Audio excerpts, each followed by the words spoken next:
Hey guys, Donny here with the Helmet Crew.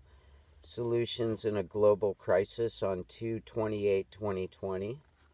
I've been studying gorilla mirror training recently, and I've taken a couple days off from doing the videos, but I've been researching and I'm trying to understand the full purpose of the study and what the researchers are doing. But in a symbiotic relationship with nature, is it necessary to introduce self-awareness? That was the question that I asked because, these animals have been proliferating without our influences, such as the Rwanda War when Titus and the other guerrillas that he led migrated north and into higher elevation to survive in a totally different environment.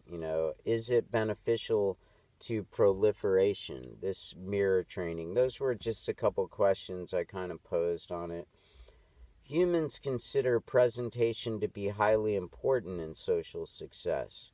In the jungle, however, self-awareness on a topical level might not be as important. Buying land and leaving the gorillas alone to proliferate is also an option. We can't think for these highly intelligent creatures. Self-awareness is obviously not necessary for these gorillas' success. The question arises what the purpose of this study is. How does self-awareness affect socialization? I think we should be studying their longevity practices, diet, socialization, habituation. They have seen so many humans, they are used to them and leave them alone. Habituation manager is Angelique, currently, that I've been studying. One tracker in front and back to avoid elephant encounters, and they stay in groups also because elephants and animals are less inclined to charge if they feel threatened. Is it the other 2.4% of our human side where this obsession with self-awareness comes from? All creatures on the earth, except for humans, require, perhaps, this self-awareness. They call it self-recognition. In the YouTube videos that I believe are on either National Geographic or BBC.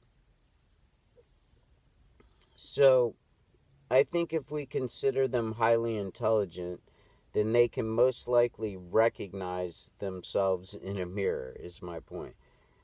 How do researchers feel so entitled to impose on these animals? Now, these are just some questions I ask, and I'm not saying that this study is not totally valid for us to study. They're just some questions that I was coming up with.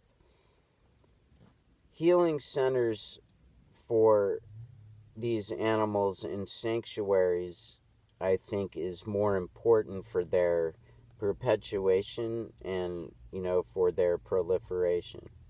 You can support these groups, translating the money into work for these groups. You're not doomed if you have lots of money, guys, unless you make it a source of idolatry. Show art.